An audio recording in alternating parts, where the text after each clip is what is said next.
तोखां राजा कुरैशी जी रिपोर्ट मौजूद। ज़िले ठट्टे जे इलाक़े तुर्कुश कॉलोनी में क़ाइम decent public school and college में मुहतसिब आला Riyad Ahmed Siddiqui DEO higher secondary school Hazoor Bakhsh Khaskheli DEO primary school Mohammad Rahim Soomro Sindh education foundation district head Younis Rustamani जो दौरो स्कूल इंतजामिया जो दिली आदरभाह कयो वियो।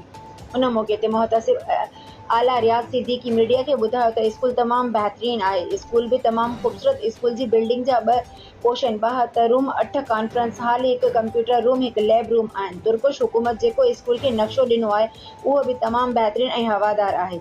स्कूल जी मेन दीवारुनि ते बोर्ड जियां गोलाई ठाहे रोज़ानो जी बुनियाद ते क़ुरानी आयतूं लिखियूं वञनि ऐं उन्हनि आयतुनि जे हवाले सां टीचर्स खे पाबंद कयो वञे त शागिर्द ऐं शागिर्दियाणियुनि खे इहे आयतूं यादि ॾियारी वञनि त जीअं तालीम सां गॾोगॾु दीनी तालीम भी ॿार हासिल करे सघनि।